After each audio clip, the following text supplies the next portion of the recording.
বাসুদেবায় ওম নমো ভগবতে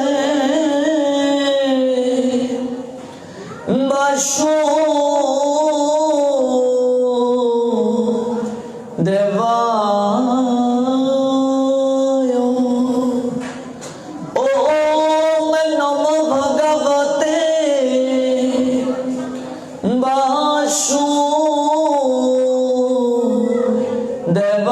বাসুদেবায় সংসার দমন হলো লীলোলুকত্রণয় করুণ্য ঘন ঘনত্বম প্রাপিতস্য কল্যাণো গুণরেণবস্য বন্দে গুরুশ্রী চরণারবিন্দম নমোমে বিষ্ণুপাদায় হৃদপ্রেষিতায় ভূতলে শ্রীমতে ভক্তি প্রপন্ন জ্যোতি স্বামী নমিনে নমো আচার্য পদায় দৈন্যভূষণ মুকুটমনে গুরু করুণামৃতয়ে ক্ষমধৈর্য শিরোমণে নমো মহাবদান্যায় কৃষ্ণ প্রেম প্রদায়তে কৃষ্ণায় কৃষ্ণ চৈতন্য নামিনে গৌরদেশে নমঃ জয়তং সুরতৌ পঙ্গুর্মমঙ্গমতের গতি মৎসর্বস্য পদাম্বুজ শ্রীরাধা মদন মোহন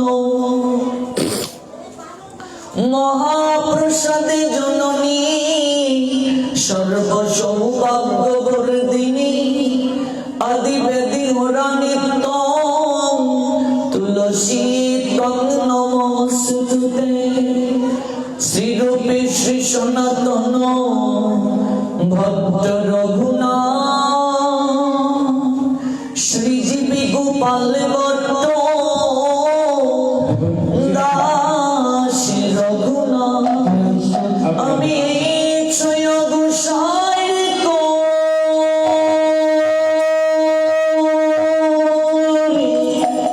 চরণ বন্ধ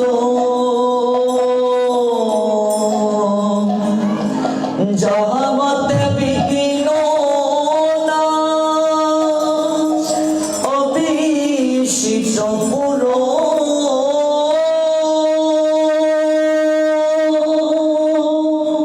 এই ছয় গোসাই করি চরণ বন্ধ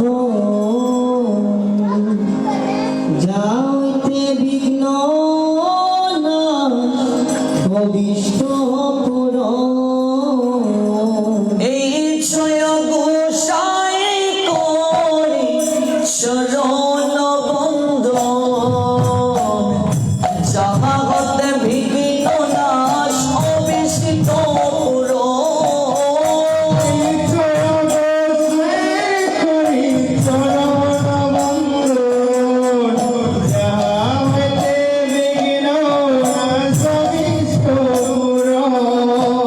এই ছয় গোসাই করি চরণ বন্ধ যাহাতে মিলে ভাই কৃষ্ণ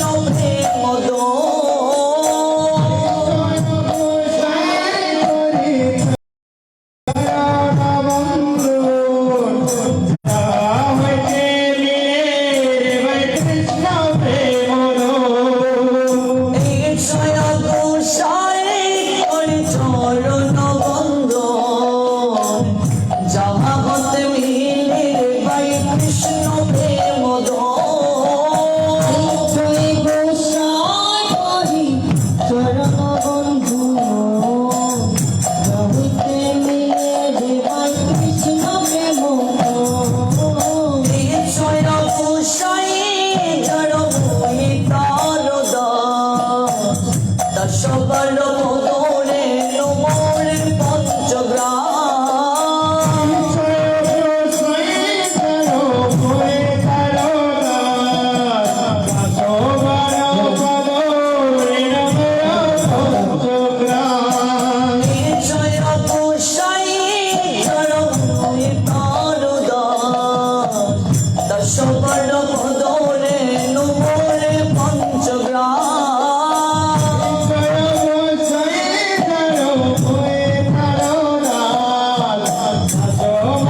গদাধর শ্রী বাসাদি গৌর ভক্তবৃন্দ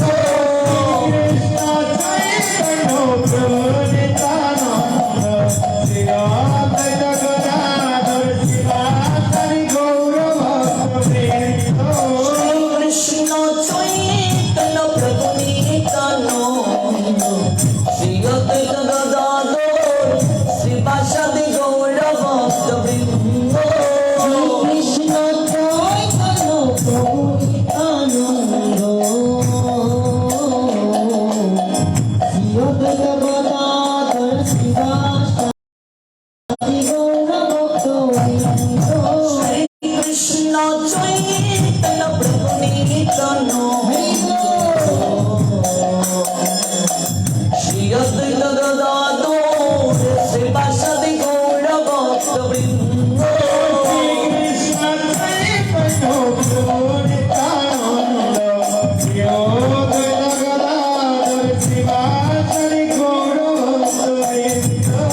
হরে কৃষ্ণ কৃষ্ণ কৃষ্ণ হরে হরে হরে রাম রাম রাম হরে হরে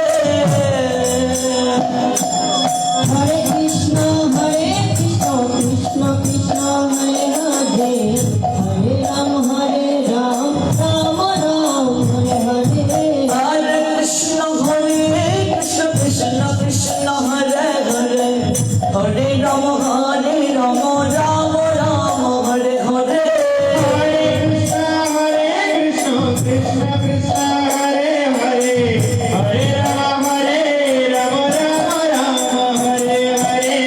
হরে কৃষ্ণ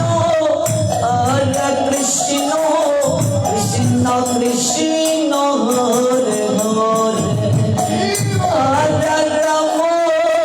হরে রাম রাম রাম হরে হরে হরে কৃষ্ণ কৃষ্ণ কৃষ্ণ হরে বল হরে Ram Ram Ram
Krishna Krishna Krishna Hare Hare Hare Ram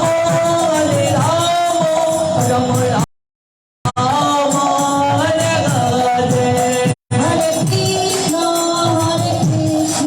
Krishna Krishna, Hare Hare, Hare Rama, Ram Ram, Hare Hare. জয়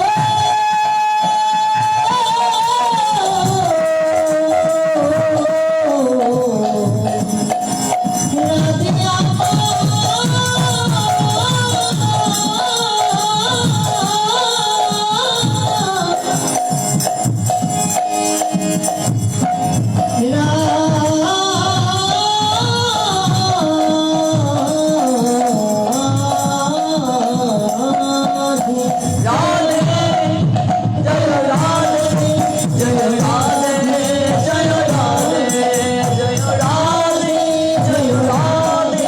জয় রাধে জয় রাধে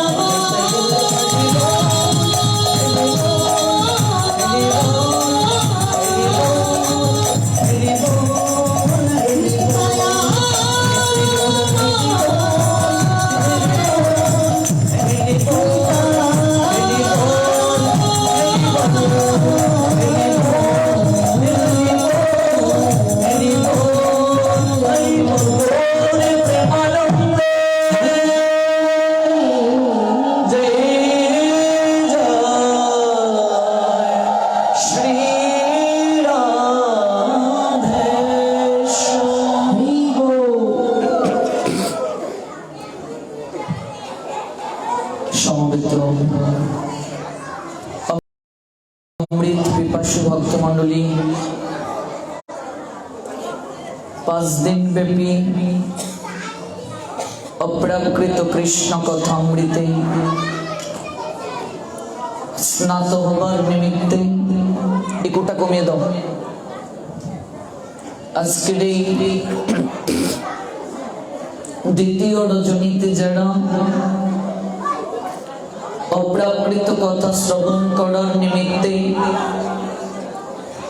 বহু দূর দূরান্ত থেকে প্রচন্ড ঠান্ডাকে উপেক্ষা করে বাংলাদেশের গাজীপুর জেলার শ্রীপুর উপজেলা স্থিত বর্মি বাজার শ্রী শ্রী লক্ষ্মী নারায়ণ জিওর মন্দির প্রাঙ্গণে উপবেশিত হয়েছেন। আজকের এই অপ্রাকৃত কথা শ্রবণী প্রারম্ভিকায় সমবেত প্রত্যেক ভক্তবৃন্দে রাতুল রাঙ্গচরণে আমি অবাজন বৈষ্ণব জ্ঞানে ভক্তিপূর্ণ প্রণাম নিবেদন করছি। বাঞ্ছা কল্পতরুভ্যশ্চ কৃপা সিন্ধুভয়শ্চ পতিতানাং পাবনেভ্যো বৈষ্ণবেভ্যো নমো নমঃ।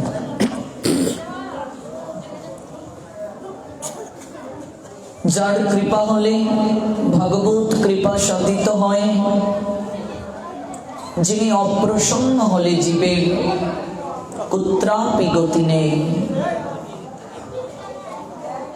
যার হইত কি কৃপা বাড়ি অভিষিক্ত হলে সংসার দাবানল সন্তপ্ত লোক সকলে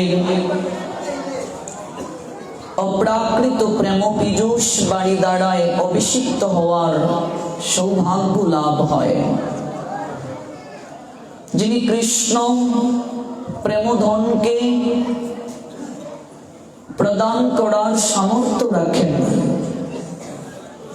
এবং যিনি সর্বশক্তি সর্ববিরাজমান সর্বক্ষমতার অধিকারী পরমেশ্বর ভগবান শ্রীকৃষ্ণের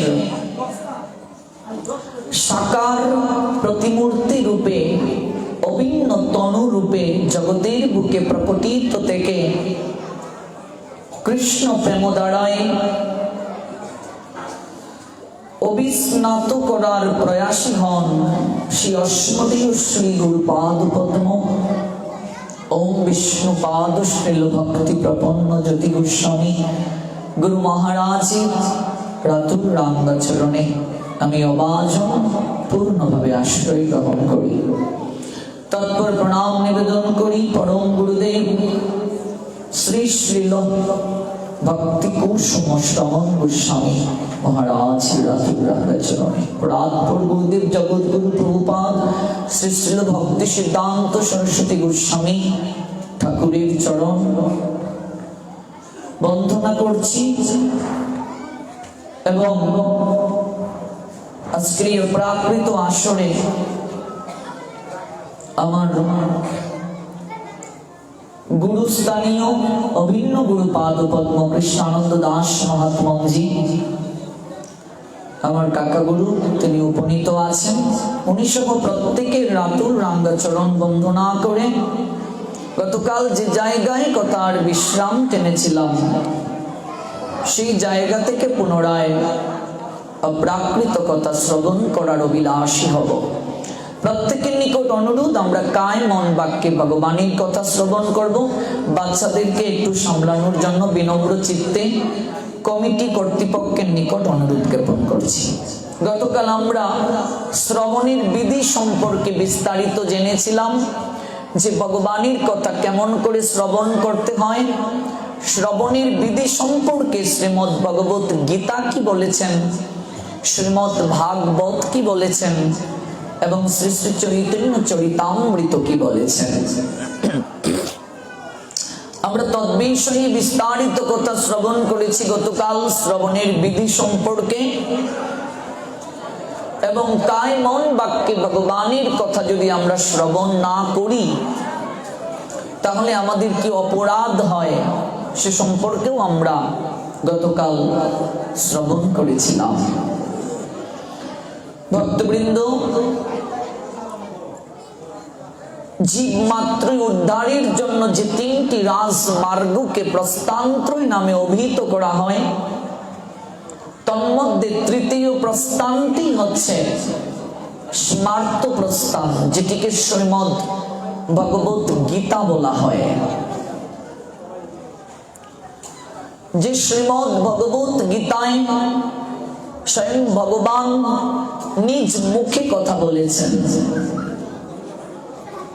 ভক্তের জন্য ভগবানের প্রাণ কাঁদছে,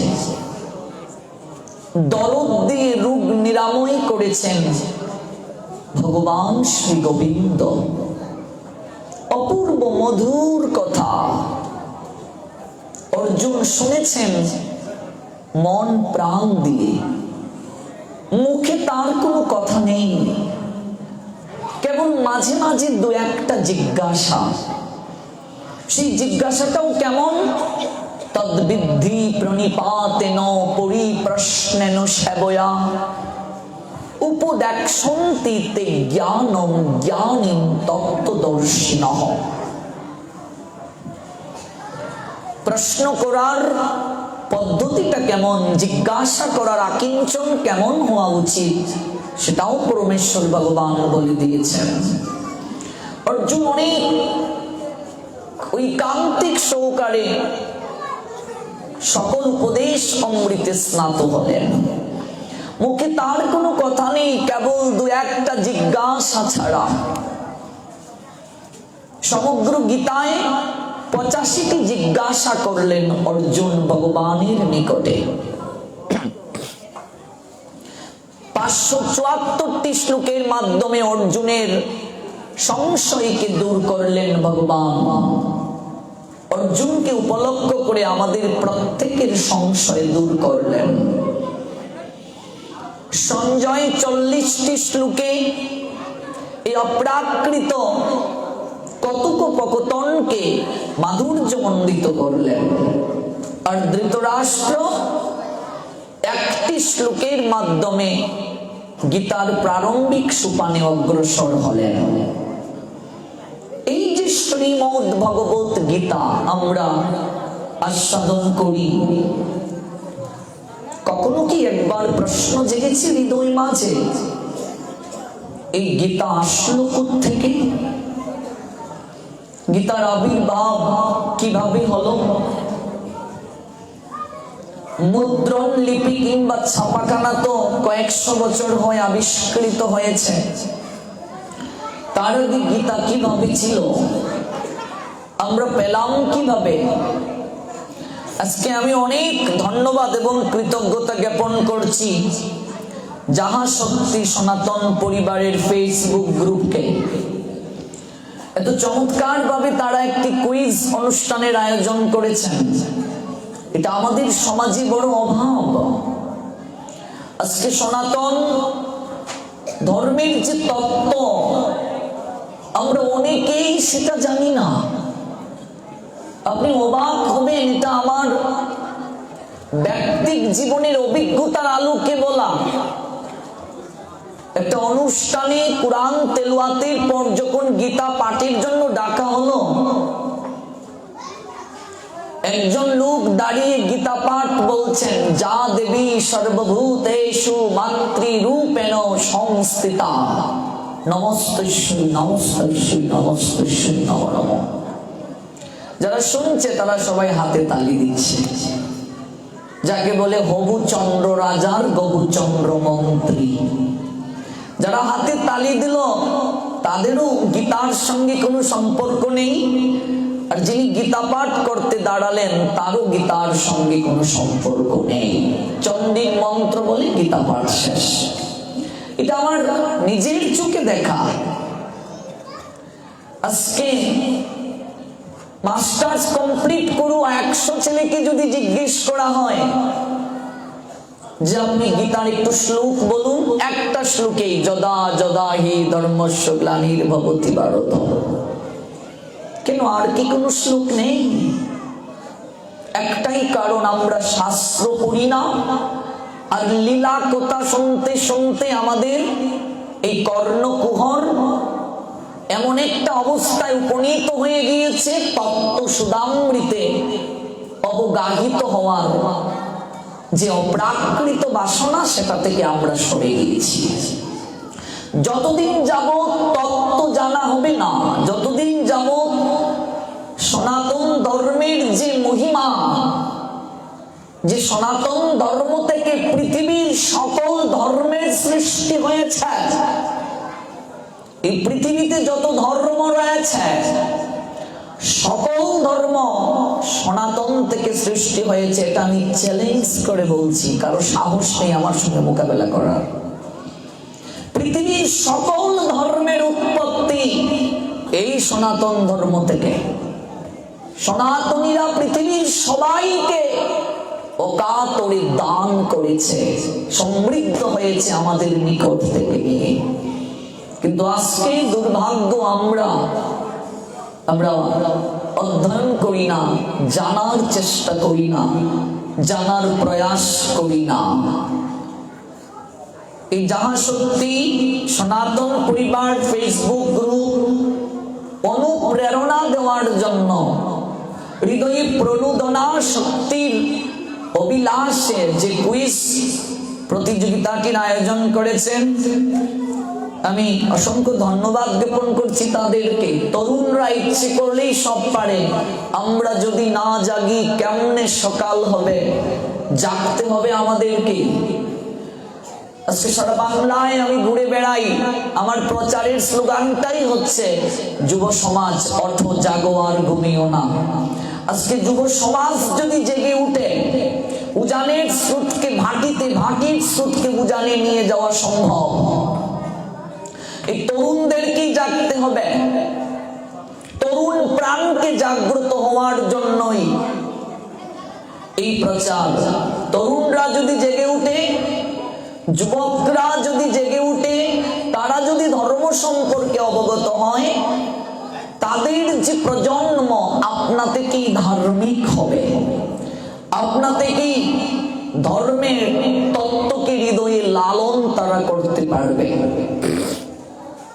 এই জন্য একটু সম্পর্ক শ্রীমদ্ ভগবত গীতার সাথে আমাদের থাকা প্রয়োজন। কোথা হতে আসলো এই শ্রীমদ্ ভগবত গীতা?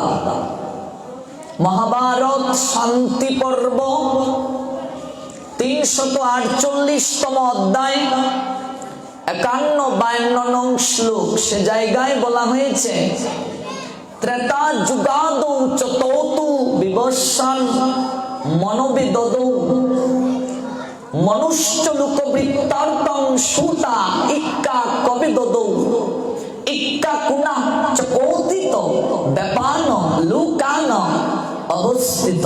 মহাভারত শান্তি পর্ব 348তম অধ্যায় 51-52 নং শ্লোক। সেই জায়গায় বলা হয়েছে, ত্রেতা যুগের প্রারম্ভে ভগবান এই অপ্রাকৃত গীতার জ্ঞান দান করেছিলেন বিবস্বানকে। বিবস্বান পরবর্তীতে এই তত্ত্বজ্ঞান দান করেন মানব সমাজের পিতা মনুকে। মনু দান করলেন সাগরা পৃথিবীর অধীশ্বর রঘুবংশের জনক ইক্ষ্বাকুকে, যে রঘুবংশে ভগবান শ্রী রামচন্দ্র আবির্ভূত হয়েছিলেন। এই তত্ত্বটি আপনারা আবার পাবেন শ্রীমদ্ ভগবত গীতা 4th অধ্যায় 1 নং শ্লোক। সেখানে পরমেশ্বর ভগবান শ্রীকৃষ্ণ বলছেন, ইমং বিবস্বতি যুগম প্রুক্তবান অহম অব্যয়ম বিবস্বান মনবে প্রাহ মনো ইক্ষ্বাকবে অব্রবীত। যেহেতু ইন্টারনেটের মাধ্যমে দেশ এবং দেশের বাহির থেকে অনেক ভক্তরা শ্রবণ করে, এমন কিছু ভক্ত আছে প্রবাসী যাদের বাংলা বুঝতে প্রবলেম হয়, এই জন্য আমি প্রত্যেকটা শ্লোক সংস্কৃত, ইংলিশ এবং বাংলা 3টা ভাষাতেই বলার চেষ্টা করি, কারণ এই অনলাইনে অনেক ইংলিশ ভাষাভাষী ভক্তরাও শ্রবণ করে। The personality of Godhead, Lord Sri Krishna said, I instructed imperishable signs of Jug to my son God Vibhushan. And Vibhushan instructed it to Manu, the father of mankind, and Manu instructed it to Ikkhaku. 4th অধ্যায় জ্ঞান যুগ 1 নং শ্লোকের যে কথা, সেখানে ভগবান বলছেন এই অপ্রাকৃত গীতার জ্ঞান প্রথমে দান করেছিলেন ভগবান বিবস্বানকে, তারপর দান করা হয় এই অপ্রাকৃত কথা মানব সমাজের পিতা মনুকে। মনু দান করলেন সাগরা পৃথিবীর অধীশ্বর রঘুবংশের জনক ইক্ষ্বাকুকে, যে বংশে ভগবান শ্রী রামচন্দ্র আবির্ভূত হয়েছিলেন। বর্তমানে কলি যুগ চলছে। তার যে পূর্বের যুগটা ছিল দাপর যুগ, তার পূর্বে ত্রেতা যুগ, তার পূর্বে সত্য যুগ। তো সত্য যুগের স্থায়িত্বকাল ছিল 17,28,000 বছর। সত্য যুগের মানুষ 1 লক্ষ বছর বাঁচতে পারত, তাদের পরমায়ু ছিল 1 লক্ষ বছর সত্য যুগের মানুষের। সত্য যুগ থেকে যখন ত্রেতা যুগ আসলো, যুগের আয়ুষ্কাল কমে গেল 4,32,000 বছর। তাহলে 17,28,000 বিয়োগ 4,32,000 সমান হচ্ছে 12,96,000। ত্রেতা যুগের আয়ুষ্কাল ছিল 12,96,000 বছর। মানুষের আয়ু ছিল 10,000 বছর। সত্যযুগে আয়ু ছিল 1 লক্ষ, ত্রেতা যুগে আয়ু এসে দাঁড়ালো 10,000। তারপর দাপর যুগ আসলো, আরো আয়ুষ্কাল কমে গেল 4,32,000 বছর। তাহলে আবার বিয়োগ করেন, 12,96,000 বিয়োগ 4,32,000 সমান হচ্ছে 12,96,000। ত্রেতা যুগ থেকে 4,32,000 কমলে 8,64,000। দাপর যুগের আয়ুষ্কাল 8,64,000। মানুষের আয়ু 1,000 বছর। সত্যযুগে আয়ু ছিল 1 লক্ষ, ত্রেতায় ছিল 10,000 আর দাপরে 1,000। তারপর বর্তমানে কলিযুগ, আরো আয়ুষ্কাল কমে গেল যুগে 4,32,000। তাহলে বিয়োগ করেন, 8,64,000 বিয়োগ 4,32,000 সমান 4,32,000। এই কলিযুগের স্থায়িত্বকাল হচ্ছে 4,32,000। মানুষের আয়ু দেখুন দিন দিন কত কমছে। সত্যতে 1 লক্ষ, ত্রেতায় 10,000, দাপরে 1,000 আর কলি যুগের মানুষের নির্ধারিত কোনো আয়ু নাই। নির্ধারিত কোনো আয়ু নাই। আমি এই ব্যাস আসন থেকে উঠতে পারবো কিনা আমার কোনো নিশ্চয়তা নেই। আপনি কৃষ্ণ কথা শ্রবণ করে গৃহে ফিরে যেতে পারবেন কিনা তার কোনো নিশ্চয়তা নেই। রাত্রে ঘুমিয়েছি আমি, চোখটা খুললে সকাল, নইলে আমার আপনার জীবনের পরকাল। নির্ধারিত কোনো আয়ু নেই। শ্রীমৎ ভাগবত আমাদেরকে জানিয়ে দিলেন কলিযুগের মানুষের আয়ু হচ্ছে 7 দিন। কয়দিন? 7 দিন। এই 7 দিনের মাঝে শনিবার, রবিবার, সোমবার, মঙ্গলবার, বুধবার, বৃহস্পতিবার, শুক্রবার, এই 7 দিনের মাঝে যে কোনো একদিন আমাকে আপনাকে মরতে হবে। অর্থাৎ ভাগবত জানিয়ে দিলেন তুমি প্রত্যেক দিন মৃত্যুর জন্য প্রস্তুতি নাও। যে কোনো মুহূর্তে মৃত্যু হয়ে যাবে। মৃত্যু নামক কালো সর্প পিছনে পিছনে ধেয়ে আসছে, যে কোনো সময় তুমি মরে যাবে। কলিযুগের মানুষের কোনো নির্ধারিত আয়ু নাই। এই যে মরব আমরা, এটা হৃদয় থেকে কতজন অনুভব করি? সৃষ্টির প্রারম্ভিক থেকে মানুষ জগতে অমর হওয়ার জন্য কত চেষ্টা করছিল আমরা দেখতে পাই প্রত্যেকটা যুগে যুগে। হিরণ্যকশিপু থেকে শুরু করে রাবণ, কুম্ভকর্ণ থেকে শুরু করে জরাসন্ধ, শিশুপাল, কংস, সবাই জগতের বুকে থাকতে চেয়েছিল, আধিপত্য বিচার করতে চেয়েছিল, কিন্তু প্রকৃতি কাউকে থাকতে দেয়নি, ভবিষ্যতেও দেবে না। ভগবান জানিয়ে দিলেন জন্ম যেহেতু তোমার হয়েছে, মৃত্যু তোমার অবশ্যম্ভাবী। এই বিশ্ব প্রকৃতির চিরায়ত রীতি অনুসারে পৃথিবী জুড়ে চলছে পালা বদলের খেলা। তাই সে খেলার সোপান বেয়ে একদিকে যেমন বেজে ওঠে আগমনী সুর, ঠিক তেমনি সময় অন্যদিকে বেজে ওঠে বিদায়ের করুণ সানাই। আগমনী সুরের নৃত্যের মূর্ছনায় অমোঘ ঘন আনন্দের বশবর্তী হয়ে আমাদের চঞ্চল মন ময়ূরের পাখার মতো পেখম তুলে নাচে নতুনকে বরণ করে নেওয়ার রাগিনীতে। আনন্দে আত্মহারা হয়ে আনন্দ রত্না করে সাঁতার কাটে আবার পুরাতনকে বিদায় দিতে গিয়ে বিষাদ অর্ণবে হাবুডুবু খায়। অনাদিকাল থেকে চলছে মানুষের এই ঘূর্ণায়মান চক্র। ভগবানের ভাষায় জাতস্যহি ধ্রুব মৃত্যু ধ্রুবম। জন্ম যেহেতু তোমার হয়েছে, মৃত্যু তোমার অবশ্যম্ভাবী। মৃত্যুর জন্য প্রস্তুত হতে হবে। অনাদিকাল থেকে মানুষ যেমন মৃত্যুকে জয় করার চেষ্টা করছিল, বর্তমানে সায়েন্টিস্ট যারা তারাও চেষ্টায় রত আছে কেমন করে মৃত্যুকে জয় করা যায়, কেমন করে তরুণ থাকা যায়, এই বার্ধক্যকে কি করে দূর করে এই শরীরটাকে সব সময় নবীন রাখা যায়, যৌবনকে কি করে ধরে রাখা যায়। এই জন্য কত ঔষধ আবিষ্কার করা হচ্ছে, কত ট্রিটমেন্টের পদ্ধতি বের করা হচ্ছে, কত সার্জারি সিস্টেমকে বের করা হচ্ছে, কিন্তু সম্ভব নয়, কখনো সম্ভব নয়। ভারতের একজন নায়িকা শ্রীদেবী কেবল এই ঠোঁটকে তিনি 21 বার সার্জারি করেছিলেন, কিন্তু ক্লেমেন্সকে ধরে রাখা সম্ভব হয় নাই। কখনো সম্ভব নয়, কোনো কিছু দ্বারাই সম্ভব নয়। বয়স, ভালোবাসা এই দুটোকে কখনো লুকিয়ে রাখা যায় না, আপনা থেকেই প্রকাশিত হয়ে যায়, কখনো সম্ভব নয়। আজকে হিরণ্যকশিপু সে কি কম করেছিল? মৃত্যুকে জয় করার জন্য এত কঠোর আরাধনা করেছিল ব্রহ্মার। তার ইচ্ছেটাই হচ্ছে অমর হওয়ার। স্বয়ং ব্রহ্মা তার কঠোর আরাধনায় সন্তুষ্ট হয়ে যখন দর্শন দিলেন, আরাধনাটা কিভাবে?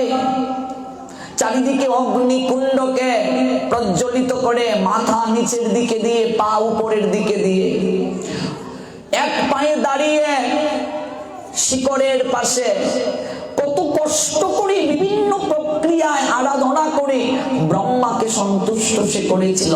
ব্রহ্মা আবির্ভূত হয়ে বলছেন, পুত্র তুমি আমার এমন কঠোর আরাধনা করছো, কি চাও তুমি আমার কাছে?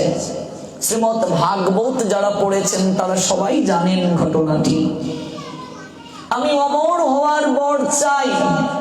ব্রহ্মা মৃদু মৃদু হেসে বলছেন, পুত্র আমি তোমায় কি করে অমর হওয়ার বর দেব? আমি নিজেই তো অমর না, আমারও তো একদিন মৃত্যু আছে, ব্রহ্মারও একদিন মৃত্যু হয়ে যাবে। তাহলে ব্রহ্মা নিজেই তো অমর না, তিনি কি করে অমরত্বের বর দেবেন? অষ্টম অধ্যায় অক্ষর ব্রহ্মযুগ 16 নং শ্লোক পরমেশ্বর ভগবান কৃষ্ণ বলছেন, আব্রহ্ম ভুবনাৎ লুকা পুনঃআবর্তিন অর্জুন মামুপাত্তত কন্তেয় পুনর্জন্ম নবিদ্যতে। এই লুক থেকে ব্রহ্মলোক পর্যন্ত যত লুকেই তুমি যাও না কেন, সকল লুক থেকে তোমাকে আবার ফিরে আসতে হবে। ব্রহ্মারও একদিন মৃত্যু হয়ে যাবে। হিরণ্যকশিপু মনে মনে ভাবছেন, ব্রহ্মা নিশ্চয়ই অমরত্বের বর দিতে পারেন, কিন্তু তিনি দিচ্ছেন না, তাই কৌশলে তার নিকট থেকে বর আদায় করে নিতে হবে। ব্রহ্মা বলছেন, দেখো পুত্র, তুমি আমার নিকটে অমরত্বের বর ব্যতীত যত বর চাইবে আমি সকল বর তোমাকে দিতে রাজি আছি, কিন্তু অমরত্বের বর তোমাকে দেওয়া সম্ভব নয়। তখন হিরণ্যকশিপু একের পর এক বর চাইতে শুরু করলেন, আমাকে এমন বর দিন যেন কোন দেবতাদের দ্বারা আমার মৃত্যু না হয়, তথাস্তু। কোন অসুরের দ্বারা যেন মৃত্যু না হয়, তথাস্তু। কোন মনুষ্য জীবের দ্বারা যেন মৃত্যু না হয়, তথাস্তু। কোন পশু পাখি কীট পতঙ্গ রাক্ষস দক্ষ যক্ষ কিন্নর কারো দ্বারা যেন আমার মৃত্যু না হয়, তথাস্তু। আমার যেন দিনে মৃত্যু না হয়, তথাস্তু। রাতে যেন মৃত্যু না হয়, তথাস্তু। ঘরে যেন মৃত্যু না হয়, তথাস্তু। বাহিরে যেন মৃত্যু না হয়, তথাস্তু।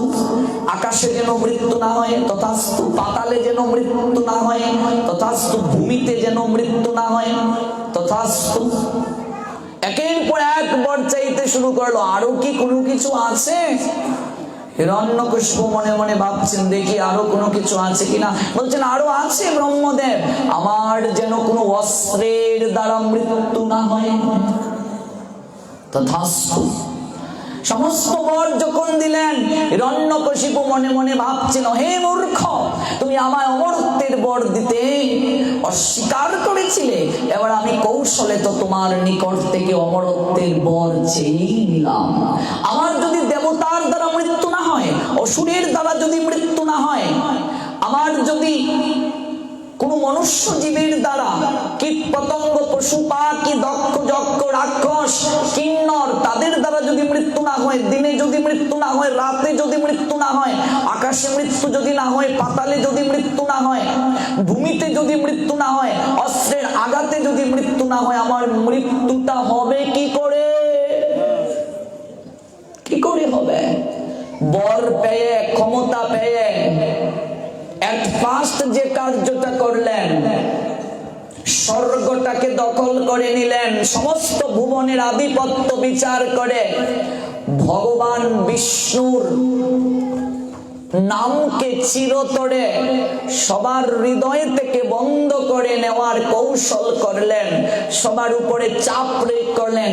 আজ থেকে কেউ তোমরা ওম নমঃ ভগবতে বাসুদেবায় এই মন্ত্র আর জপ করতে পারবে না। আজ থেকে জপ করবে ওম নমঃ হিরণ্যকশিপায় নমঃ।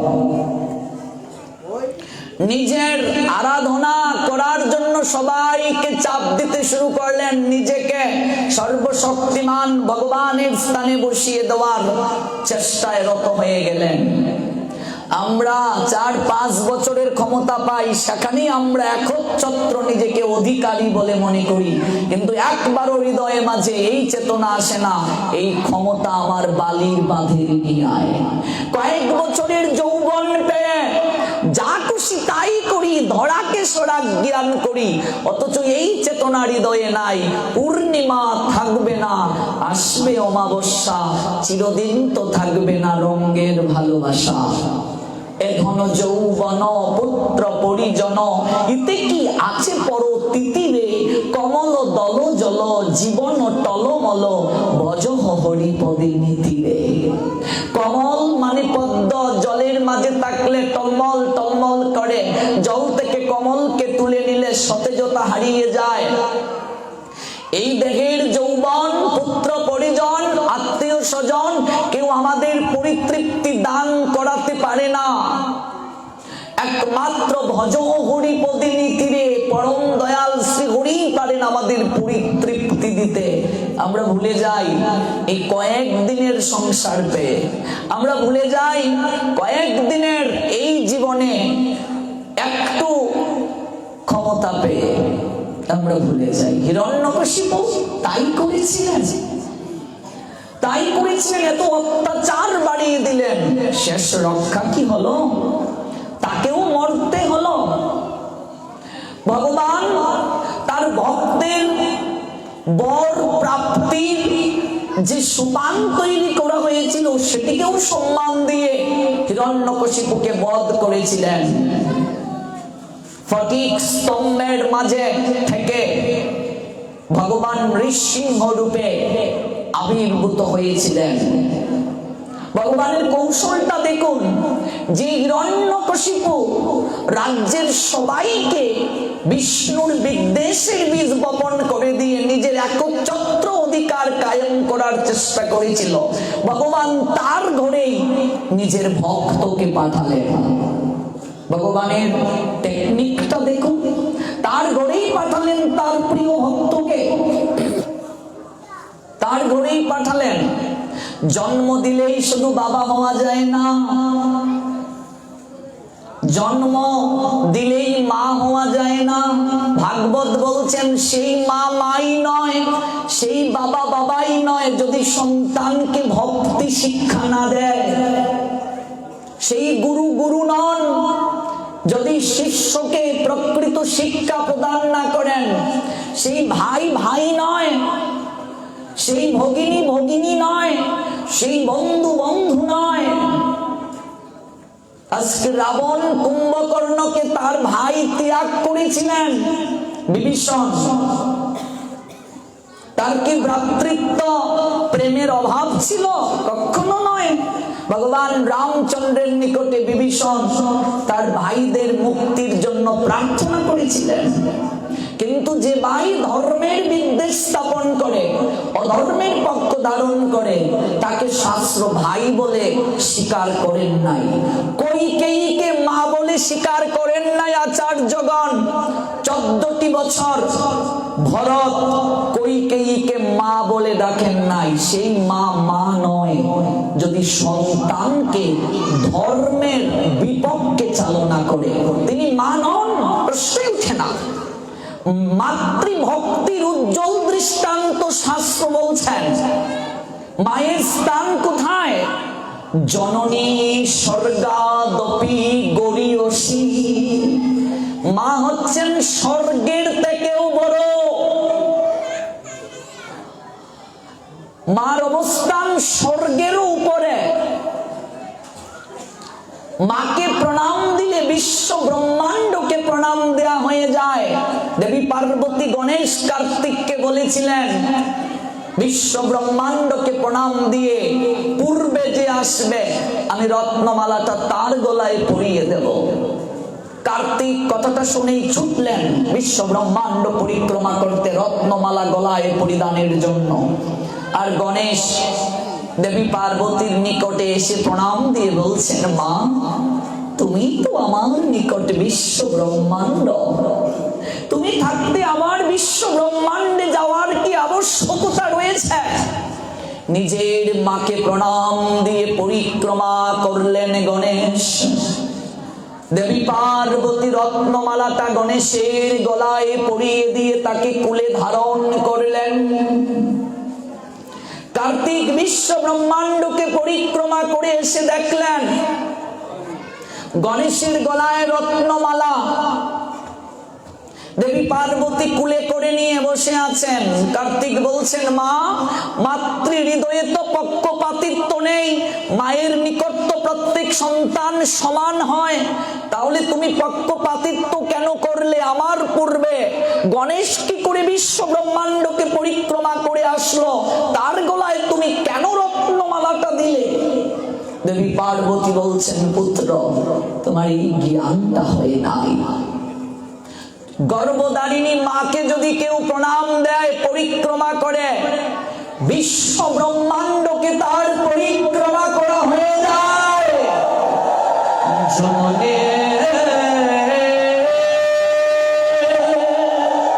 স্বর্গাদপি গরীয়সী, মা হচ্ছেন স্বর্গের থেকে বড়, মা স্বর্গের থেকেও বড়।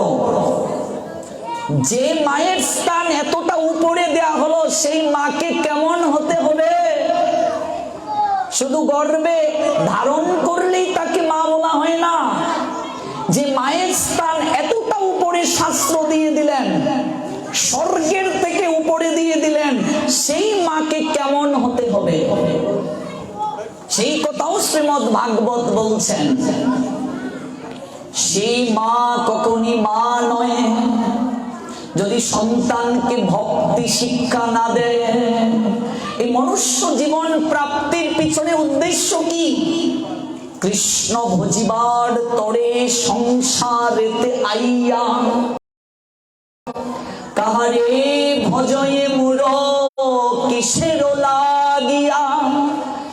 এই মনুষ্য জীবন প্রাপ্তির পশ্চাতে কারণ কৃষ্ণ ভজন করা। যে মা সন্তানকে কৃষ্ণ ভক্তির শিক্ষা প্রদান করে না, যে মা সন্তানকে অধর্মের পথে পরিচালিত করে, সেই মাকে শাস্ত্র মা বলে স্বীকার করে না। কইকেয়ী নিজের পুত্রের থেকেও রামচন্দ্রকে বেশি ভালোবাসতেন, ভরতকেও এতটা তিনি ভালোবাসতেন না রামকে যতটা ভালোবাসতেন। অথচ আজকে তিনি মা নামের কলঙ্কিনী হয়ে ইতিহাসের পাতায় তিনি স্থান পেলেন। কারণ কি? একটাই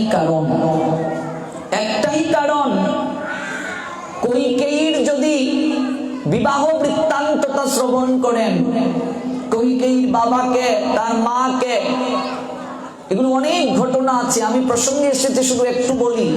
ছোট্টবেলা থেকেই মন্থরা মায়ের মতো ভালোবেসে কইকেয়ীকে বড় করেছিল। যদিও সে দাসী, কিন্তু তার স্নেহ দ্বারা, বাৎসল্য প্রেম দ্বারা মায়ের স্থান দখল করে নিয়েছিল। সেই কইকেয়ীকে ছাড়া এক মুহূর্ত মন্থরা থাকতে পারবে না, তাই বিয়ের পরে কইকেয়ীর সঙ্গে মন্থরা চলে এসেছিল। যখন দশরথ রামচন্দ্রকে রাজ্য অভিষেক দেবেন বলে ঘোষণা করলেন, কইকেয়ী নিজের রাজ ভান্ডার থেকে, ব্যক্তিগত ভান্ডার থেকে হীরামণি মুক্তা দান করলেন। সবচেয়ে সেরা গজমতির হারটা মন্তরার গলায় পরিয়ে দেওয়ার জন্য মন্তরা দাসী কক্ষের দিকে যাচ্ছেন। সবচেয়ে দামি উপহার তাকে দেবেন, যেহেতু ছোটবেলা থেকে তাকে লালন পালন করে বড় করেছে মন্তরা। বলছে, ওরে তোর বিন্দু মাত্র জ্ঞান নেই, তুই আনন্দে দান দক্ষিণা করছিস।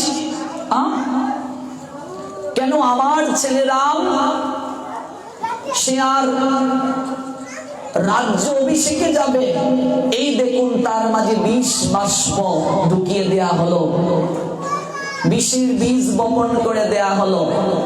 কইকেয়ীর হৃদয়কে অধর্মের পক্ষে নিয়ে যাওয়া হলো। যে যার সঙ্গ করে সে তার বর্ণ ধরে। সঙ্গটা খুবই গুরুত্বপূর্ণ। আপনি কার সঙ্গে চলছেন? চুরের সঙ্গে চললে ধীরে ধীরে চুর হবেন, সাধুর সঙ্গে চললে ধীরে ধীরে সাধু হতে বাধ্য, সৎ মানুষের সঙ্গে চললে আপনিও সৎ হয়ে যাবেন। বিষয়টা হচ্ছে এই জায়গায়। আজকে কইকেয়ীর হৃদয়ে কি ভক্তি কম ছিল, অনুরাগ কম ছিল? কিন্তু আজকে এরকম কইকেয়ী হলেন কেন? মন্তরার জন্য। কর্ণের হৃদয়ে কি ধর্ম ছিল না? কর্ণ কি ভক্তিবান ছিল না? কিন্তু আজকে তার এই পরাজয়ের পশ্চাতে কারণ কি? আজকে তার দুঃসহ যন্ত্রণার পিছনে কারণ কি? কারণ সমর্পণ, দুর্যোধনের পক্ষ অবলম্বন। সঙ্গটা খুবই দরকার। আপনি কার সঙ্গে চলছেন? সঙ্গ দেখে, বন্ধু বান্ধব দেখে ভবিষ্যৎ বলে দেওয়া যেতে পারে আপনার সন্তানের ভবিষ্যৎ কি হবে। সেই মন্তরার পরামর্শে মায়ের বুক খালি করলো কইকেয়ী, নিজের পুত্রকে সিংহাসনে বসানোর বর প্রার্থনা করলো। কারণ দশরথকে এর আগে সেবায় শুশ্রূষা করে দুটা বর প্রাপ্তির বাসনা রেখে দিয়েছিল। আরেক বরে রামচন্দ্রকে বনবাসে পাঠানোর ব্যবস্থা করলো। ভরত কি সেটা মেনে নিয়েছিলেন? আজকে রামায়ণ যদি না পড়ে ভ্রাতৃত্ববোধ কেউ বুঝবে না। ভাই ভাইয়ের প্রতি যে মমত্ববোধ, এটা রামায়ণ না পড়লে কেউ উপলব্ধি করতে পারবে না। রামায়ণ মহাভারতের সঙ্গে এখনকার যুগের ছেলে মেয়েদের তেমন যুগসূত্র নাই বললেই চলে। একটু সিরিয়াল হয়েছে, তা থেকে একটু আধটু ধারণা আছে, কিন্তু মূল গ্রন্থ না পড়লে উপলব্ধি হবে না। ভরত সেই দিন থেকে 14টি বছর কইকেয়ীকে মা বলে সম্বোধন করেন নাই। তাতে কি তার পাপ হয়েছিল? অপরাধ হয়েছিল? মায়ের স্থান তো স্বর্গের থেকে উপরে। কথা বলতে একটু নিষেধ করুন বাচ্চাদেরকে। মায়ের স্থান তো স্বর্গের থেকে উপরে। তাহলে সেই ভরত যে 14টি বছর কইকেয়ীকে মা ডাকলো না, তাতে কি তার মাতৃভক্তি স্খলিত হয়ে গিয়েছে? শাস্ত্র স্পষ্ট বলে দিয়েছে যে মা অধর্মের পক্ষ অবলম্বন করে সন্তানের জীবনকে জড় জগতের বিষ বাষ্পের সঙ্গে মিশিয়ে দেয়, তিনি কখনো মা হওয়ার যোগ্যতা রাখেন না। প্রশ্নই ওঠে না। সেই ভরত রামচন্দ্রকে ফিরিয়ে আনার জন্য বনে গিয়েছিল, ক্রন্দন করেছিল হাতে পায়ে ধরে, দাদা তুমি ফিরে আসো। রামচন্দ্র আসেননি। শেষ পর্যন্ত পাদুকা দুটিকে নিয়ে আসলেন ভরত। তুমি বনে বনে থাকবে আর আমি রাজ সিংহাসনে থাকবো। কি করে ভাবলে তুমি দাদা? কি করে ভাবলে? রাজ সিংহাসনের মাঝে পাদুকা দিয়ে 14টি বছর ভরত কখনো তিনি বিছানায় শয়ন করেন নাই। মৃত্তিকাকে খনন করে, মাটিকে খনন করে 2.5 হাত নিচে সর্বদা খনন করেছেন। আর প্রত্যেক দিন অন্যের সঙ্গে অল্প বালি মিশিয়ে খেয়েছেন। এতটা ভ্রাতৃত্ববোধের পরিচয় ভরত দিয়েছেন, পৃথিবীর ইতিহাসে আর কোন ভাই ভবিষ্যতে দিতে পারবে কিনা নিশ্চয়তা নেই। এই জন্যই সেই ভরত পরবর্তী লীলায় এই দাপর যুগে সুদামা হয়ে জন্ম নিয়েছিলেন। এই ত্রেতা যুগে ভরত সুদামা হয়ে জন্ম নিলেন। দাপর যুগে কারণ কি জানেন? তার কারণ হচ্ছে 14 বছর পর যখন ভগবান রামচন্দ্র ফিরে আসলেন অযোধ্যায়, তখন ভরত আকুল হয়ে চরণে লুটিয়ে পড়ে অজুর ধারায় কেঁদেছিল, দাদা তুমি ফিরে আসলে।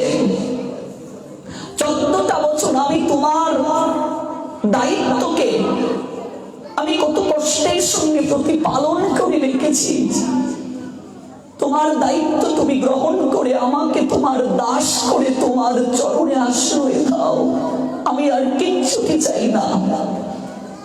ভাইকে বককে জড়িয়ে ধরে ভগবান সেদিন বলেছিলেন, বল ভাই তুই আমার কাছে কি চাস?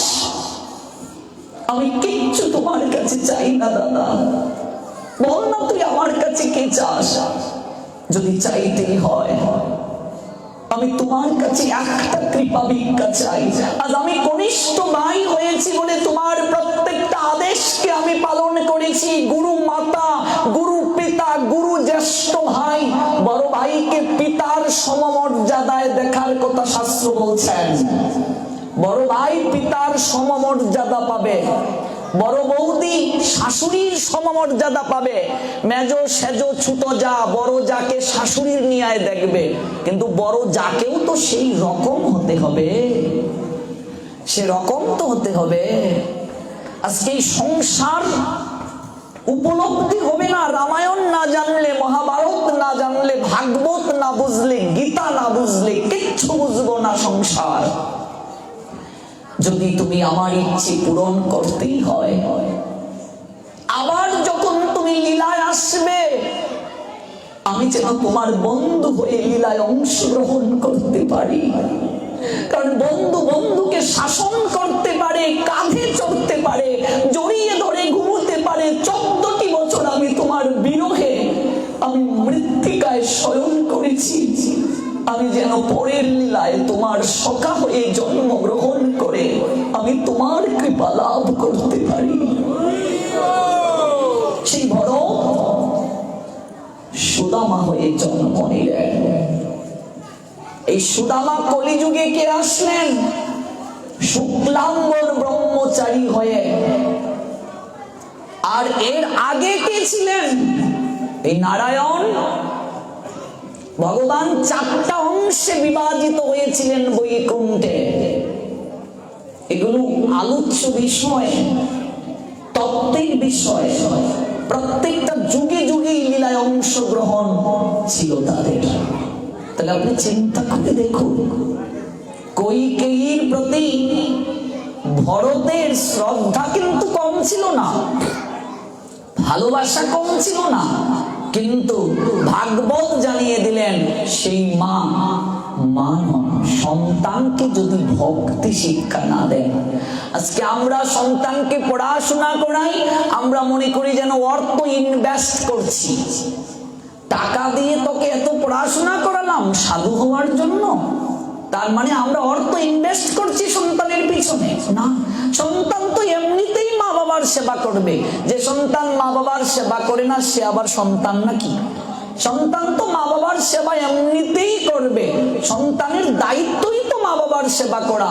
মা বাবাকে ভগবানের স্থানে বসিয়ে সন্তান সেবা করবে। কিন্তু মা বাবা কেমন হতে হবে এটা ভাগবত বলে দিলেন। বলছেন মা স্বর্গের চেয়েও বড়, তাকে প্রণাম করলে বিশ্ব ব্রহ্মাণ্ড প্রণাম হয়।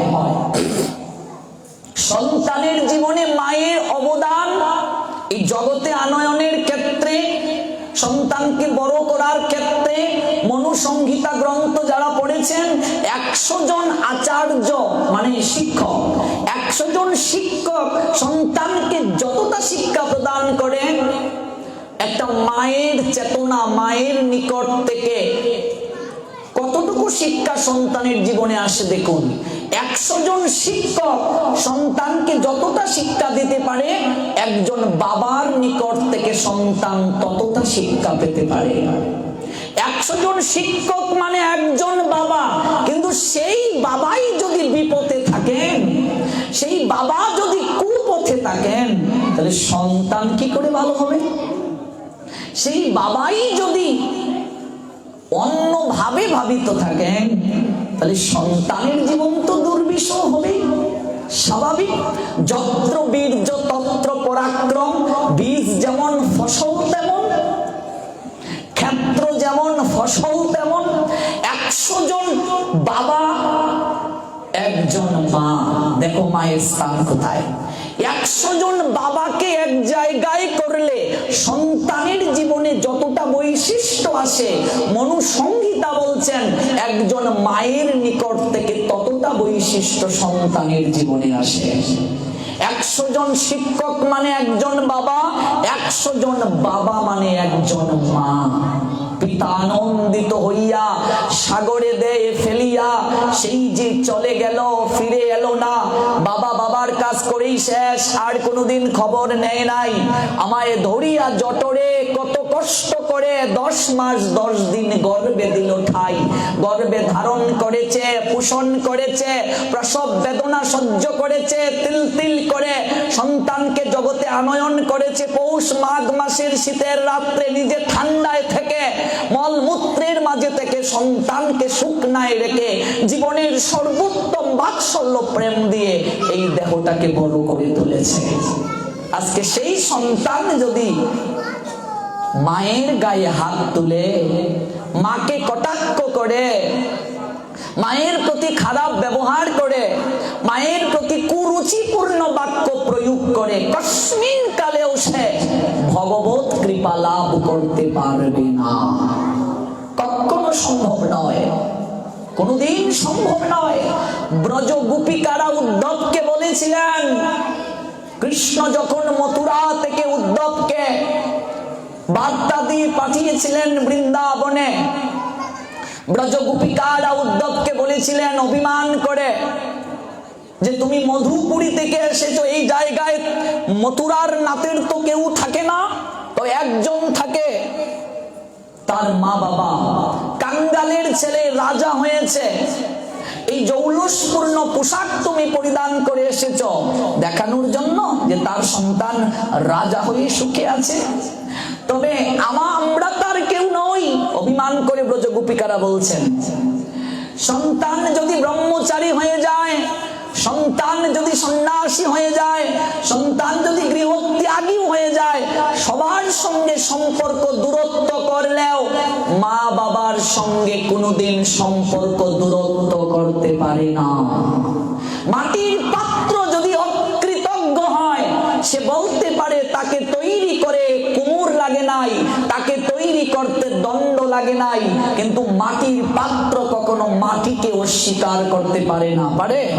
তার দেহটাই তো মাটি দ্বারা তৈরি, মাটির পাত্র কি করে অস্বীকার করবে? এই জন্য আমার চৈতন্য মহাপ্রভু, যিনি কলিযুগ পাবন অবতার, শুধু অবতার নয়, অবতারই, সমস্ত অবতার যার মাধ্যমে আসে, সেই চৈতন্য মহাপ্রভু সন্ন্যাসের পরও জগন্নাথ পুরী ধাম থেকে জগদানন্দ পণ্ডিতকে দিয়ে সুভদ্রার একটা করে প্রসাদী শাড়ি সচি মায়ের জন্য পাঠাতেন।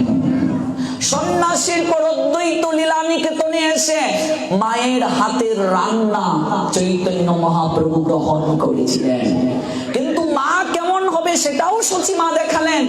সচিমা যখন কান্না করে করে পুত্র সুখে ব্যাকুল হয়ে নিতাইকে পাঠিয়েছিলেন আবার তাকে ফিরিয়ে নিয়ে আসতে, নিত্যানন্দ তাকে ভুল পথ দেখিয়ে, গঙ্গাকে যমুনা দেখিয়ে অদ্বৈত লীলা নিকেতনে যখন চলে আসলেন, সচিমা 33 প্রকার শাক আর অনেক কিছু নিয়ে হাজার হাজার ভক্ত নিয়ে যখন অদ্বৈত লীলা নিকেতনে গিয়েছিলেন, সচি মাকে দেখে পুত্র নিমাই তখন শ্রীকৃষ্ণ চৈতন্য হলেন সন্ন্যাসের পর।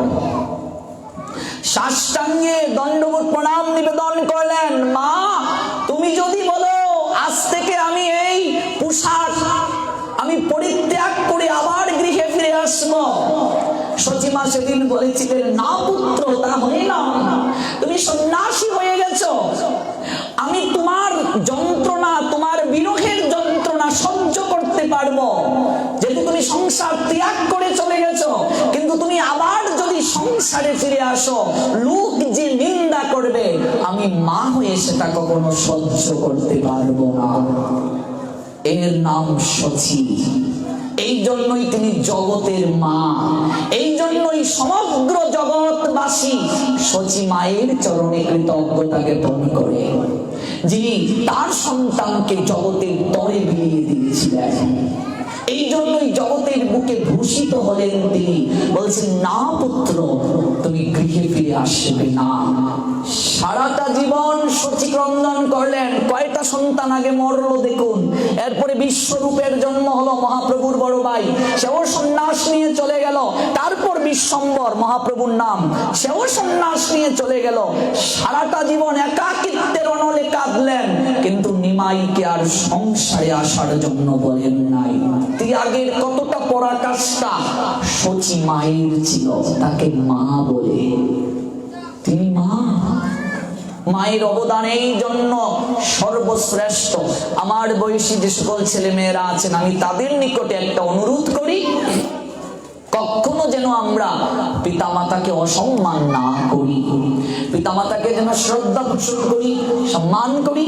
আর পিতামাতার দায়িত্বও হচ্ছে সন্তানকে ভক্তি শিক্ষা দেওয়া। এবার তো মায়ের প্রসঙ্গ গেল, চলুন বাবার প্রসঙ্গে। হিরণ্যকশিপুর মতো বাবা আমাদের সমাজে অভাব নেই। প্রহ্লাদের কি কম ছিল পিতৃভক্তি? পিতা স্বর্গ, পিতা ধর্ম। পিতা হচ্ছেন স্বর্গ, মা স্বর্গের থেকেও বড়। পিতা স্বর্গ, পিতা ধর্ম, পিতা হি পরম তপ।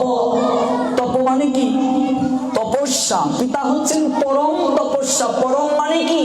শ্রেষ্ঠ, যার উপরে আর কোনো তপস্যা হতে পারে না। শ্রেষ্ঠ তপস্যা হচ্ছেন পিতা। পিতরে প্রীতিমাপন্নে প্রিয়ন্তে সর্বদেবতা। পিতা যদি সন্তুষ্ট হয়, জগতের সকল সন্তান দেবতার কৃপা আপনা থেকেই পেয়ে যায়। সমস্ত দেবতা আপনা থেকেই সন্তুষ্ট হয়ে সন্তানকে কৃপা আশীর্বাদ প্রদান করেন। পিতরে প্রীতিমাপন্নে প্রিয়ন্তে সর্বদেবতা। পিতা যদি সন্তুষ্ট হন, সকলের আপনা থেকেই দেবতার কৃপা লাভ হয়ে যায়। সমস্ত দেবতা সন্তুষ্ট হয়ে তাকে আশীষ প্রদান করেন। পিতার স্থান এতটা ঊর্ধ্বে। পিতা পরম তপস্যা, শ্রেষ্ঠ তপস্যা পিতা ভগবান রামচন্দ্র দেখিয়ে দিলেন। শ্রেষ্ঠ তপস্যা হচ্ছেন পিতা, যার উপর আর কোনো তপস্যা হতে পারে না। তাহলে সেই পিতাকে কেমন হতে হবে? হিরণ্যকশিপুর মতো হলে তো হবে না। আজকে হিরণ্যকশিপু